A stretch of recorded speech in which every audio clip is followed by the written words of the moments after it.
Selamat malam, inilah One on One kali ini bersama saya Tiara Harahap. Pemirsa, sosok aktivis 98 yang kala itu dikenal lantang bersuara pada rezim saat ini diketahui belakangan merapat ke pemerintahan yang dimana mendapat mandat untuk menyelesaikan kemiskinan di Indonesia.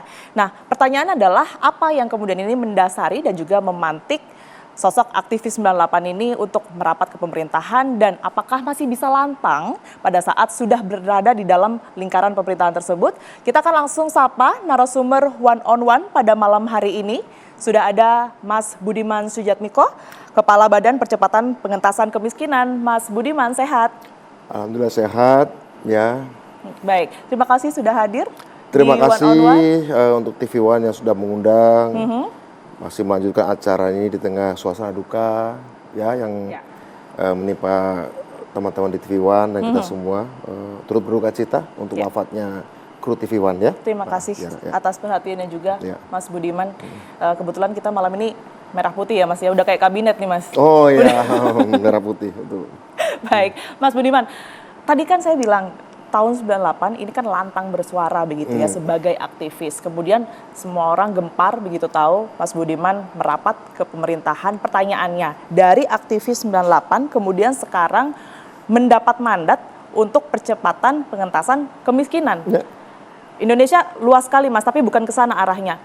Hubungannya dulu, korelasinya, ini apa sebenarnya Mas Budiman? Kalau pertanyaan tadi itu sebenarnya jawabannya sederhana ya. Saya kalau bicara lantang bukan cuma 98, sejak SMA saya suka diskusi dan suka mendebat guru, mengkritisi keadaan. Tapi memang apa yang menjadi pemantik saya menjadi aktivis itu kan salah satunya isu kemiskinan dan isu ketidakbebasan pada masa itu, isu ketidakadilan atau kesenjangan sosial. Apalagi saya juga lahir di desa, situasinya waktu itu masih miskin. Ya. Kebetulan saya cucu kepala desa, ikut kakek saya. Jadi kemiskinan desa itu menjadi situasi yang saya akrabi sejak saya kecil. Dan itu juga yang kemudian menjadi inspirasi saya.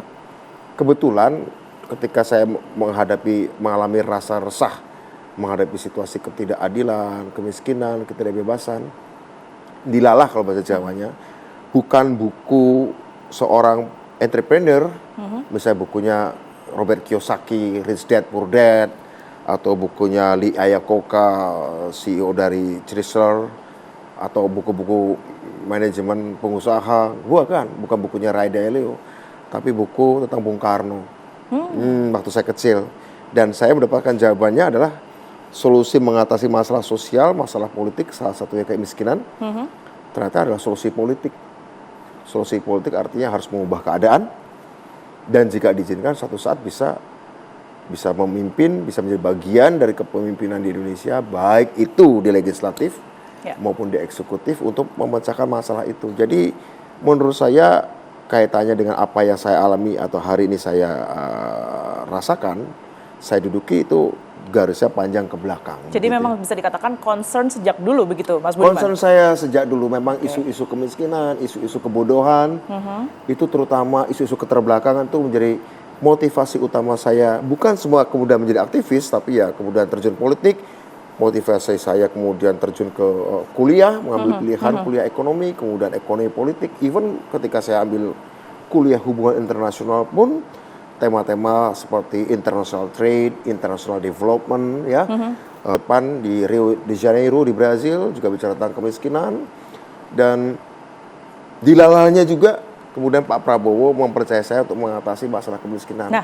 berbicara mengenai kepercayaan Pak Prabowo yang kemudian diberikan kepada Mas Budiman, ini Anda melihat pure karena memang melihat concern yang tadi disebut ya, bahwa ternyata memiliki fokus dan juga minat tersendiri untuk membangun Indonesia dalam segi pemberantasan kemiskinan, atau seperti apa? Ada hal lain tidak yang kemudian ini membuat Pak Prabowo ini pada akhirnya memilih Mas Budiman sebagai kepala badan percepatan pemberantasan kemiskinan? Yang menarik adalah ketika Pak Prabowo juga memilih salah satu wakil saya, Ibu Nani, yang juga pegiat pemerhati kemiskinan. Ada Pak Iwan Sumule juga banyak terlibat dalam advokasi perburuhan. Kalau Ibu Nani banyak terlibat advokasi masyarakat urban poor, miskin perkotaan. Sementara riwayat saya, mungkin Pak Prabowo tahu juga bahwa saya concern dengan isu-isu kemiskinan di perdesaan, gitu ya. Khususnya pedesaan ya? Saya banyak mendalami itu, tapi bukan berarti nggak peduli yang perkotaan, tapi memang saya mendalami banyak di isu-isu kemiskinan perdesaan, kurangnya akses atas tanah, aset, permodalan, begitu ya, keterbelakangan infrastruktur, tidak adanya akses pendanaan pada waktu itu, sehingga Tiara, saat saya waktu itu pernah menjadi anggota DPR 2009 untuk pertama kalinya, concern saya juga adalah utamanya adalah kemiskinan dan keterbelakangan di desa. Sehingga saya waktu itu ikut berkampanye untuk undang-undang desa yang hari ini sudah berjalan lebih dari 10 tahun. Ya 10 tahun lah. Gitu. Tapi kalau misalnya kita berbicara mengenai perintah dari Pak Prabowo sendiri, targetnya yang diberikan kepada Mas Budiman ini sebenarnya seperti apa? Ini menarik pertanyaannya, targetnya. Pak Prabowo awalnya berbicara bahwa ada kalimat yang menarik bagi saya. Kita tidak boleh berhenti bangga atau jangan sekedar bangga menjadi bagian G20, di mana kita menjadi anggota G20 karena size ekonomi kita yang besar, oke? Tapi sebenarnya masih banyak masyarakat kita yang kalau miskin ekstrimnya sudah sangat berkurang, sudah 0,8% miskin ekstrimnya, yang sudah nggak bisa bekerja lagi, nggak bisa berdaya lagi, mungkin karena mereka difabel, mungkin karena mereka aksesnya sudah tertutup, mungkin juga mereka tidak produktif. Itu tinggal 0,8%. Tapi sebenarnya masih ada orang-orang yang relatif di garis miskin, bukan miskin yang ekstrim, ya sampai masih ada sekitar 25 juta orang. Tapi kalau kita tambahkan lagi dengan kelas menengah yang rentan atau terancam miskin, itu bisa jauh lebih baik lagi. Nah itu dia, permasalahannya kan memang betul kalau dari data ya Mas Budiman ya, ini kan kelas yang miskin ini memang menurun begitu ya, tetapi kalau untuk menengahnya tergerus terus bahkan terancam seperti yang tadi sudah disinggung sebelumnya, bisa turun. Betul, bisa turun kelas, bisa terpelanting dia. Bisa terpelanting karena pijakan tempat kelas menengah ini berdiri hari ini sedang mengalami kocok ulang. Ibaratnya Tiara ada di lantai, katakan lantai 3 gitu ya. Yang ekstrim adalah lantai bawah, ground floor. Yang miskin ekstrim ya, itu tinggal 0,8%. Yang miskin lantai 2 ya.